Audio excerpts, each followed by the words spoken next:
ka-harvest og beans. Daghan pa nahibili mga gagmay. Sayang man po tuan. Salamat Sunday. Thank you very much Sunday Welks. O diba? Cousins Farm. Ito farm. Dami pang maliliit. Sayang harvest on. Mga 2 to 3 days from now. Malaki na yan sila. Mahaba na. Maliliit pa eh. Nanginayang ako. Ayan pa oh. Ayan pa lalaki oh. Ayan. Maliliit pa eh. Sayang man kung harvest on lang. Harvest on. Dagan pagkat may. Ayan pa oh. 2 to 3 days from now. Maldag ko na siya.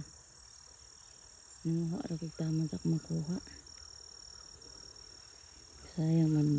Nalang mudako pa na siya magulang. Ay isa pa taas.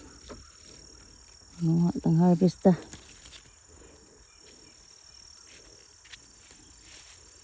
Nakatunga sa basket. Dinagan na basket. Dinagan na basket. Kanahinatay pa na maralin ng isa. O diba? Ang merkado ta sa dili atong merkaduhan.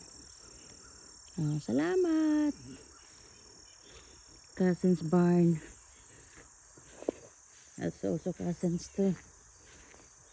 Cousin ng mga right. Balik. Punta ko dito sa bundok. Thank you very much. Thank you.